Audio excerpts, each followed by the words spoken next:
It was the day after Halloween, and I was sitting by myself having a nice quiet breakfast. And even though I usually just put milk in my coffee, since it was the day after Halloween, I was feeling a little bit sweet. As I sipped my sweet coffee, I started to wonder, where did this grainy, sandy, powdery sugar come from? And as I wondered about the sugar, my coffee cup started to shake. I closed my eyes, and the whole world.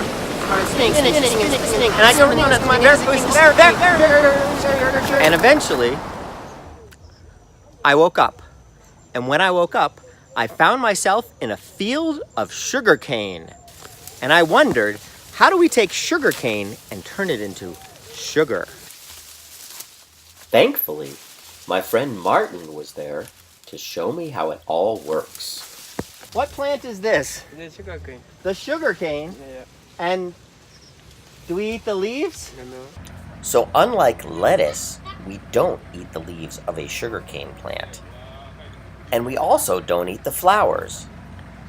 So what part of a sugar plant can we eat? We don't eat the leaves. We eat the stem. You eat the stem on the sugar. So if we eat the stem, could you show me how I could try to eat the stem, please?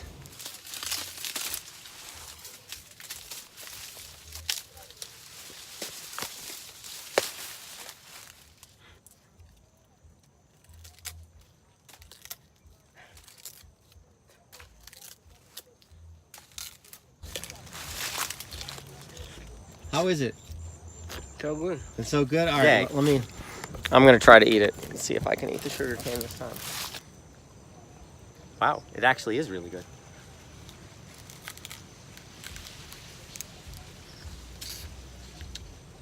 It's very good. It tastes like sugar water. I'm not going to share. So this is sugar cane, one of the few plants where we eat the stem, and I must say, it's very, very tasty.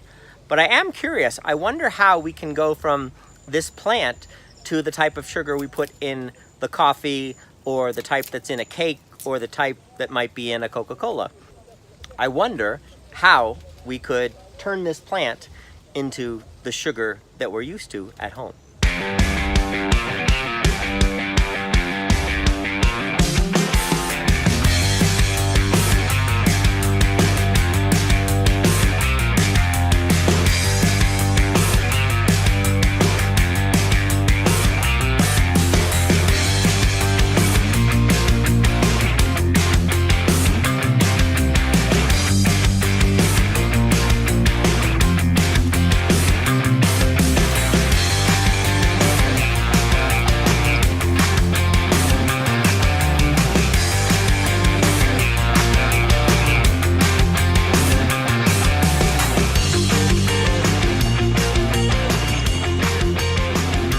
Once the sugar cane is cut, the leaves are used to tie it together in bundles, and then these bundles are loaded onto a truck.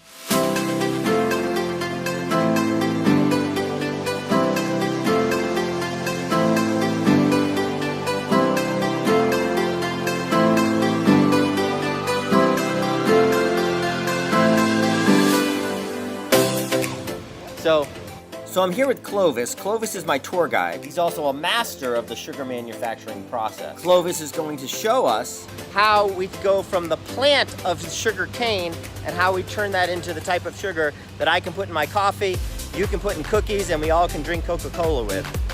Yep. So behind me are the trucks. The trucks came from the field with the sugar cane, all stacked up just like we saw it in the field. Then they're unloaded and they're put on this great conveyor.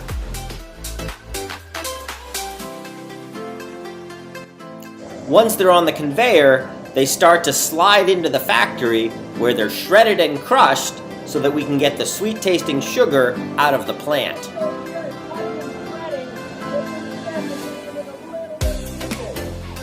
After the initial shredding and crushing, very hot water is added to the sugar cane so it can get nice and mushy and fully crushed to get every little bit of sugar out of the sugar cane.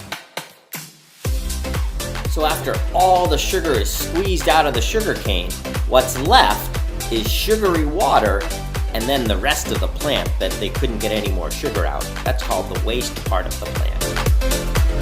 The waste part of the plant is burned to make electricity, and the sugary water goes to a part of the plant called the boilers. So now up here, these are the boilers, and the boilers are boiling off. They're boiling off the liquid, because if you think about it, we started out with the plant, we got all the sugar and water out, but we really don't want just the sugar and water. What we want is pure sugar. So now with these boilers, it's really, really hot, so the water is going to evaporate. The boilers are basically like hot tea kettles. You can actually see the steam coming out of the boiler like the steam was coming out of the tea kettle. If a pot is left on the stove too long, all the water evaporates. And that's what they're trying to do here, evaporate most of the water, so we're getting closer to pure sugar.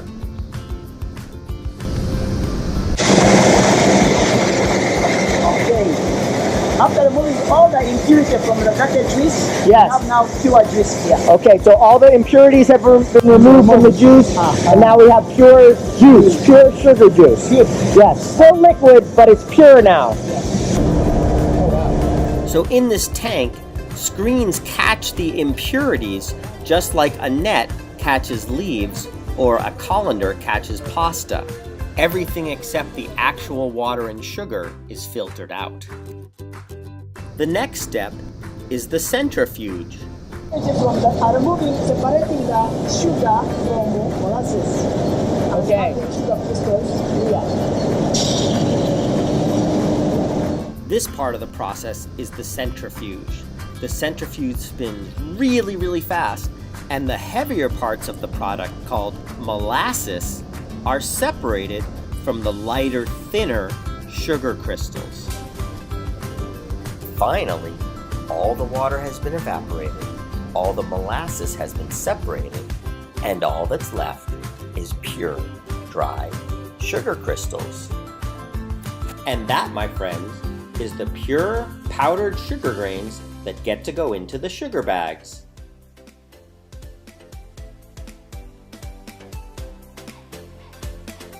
And here we have the final product. Tens of thousands of bags of sugar, ready to go to your home, ready to go to the market, ready to go to the Coca-Cola and cookie manufacturers, and ready to go to any place else that just needs their life to be a little bit sweet.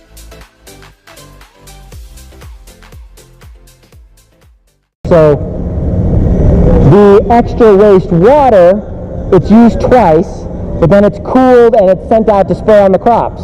Yes. So to grow more sugar. Yes. Yeah, so it's recycled, and the extra particles that we talked about, the extra scrap, that's burned for energy, and it makes about twice as much energy as you need here, so you're selling energy back to the community. Yes. Okay. And that, my friends, is how your sugar starts as a plant and becomes sugar.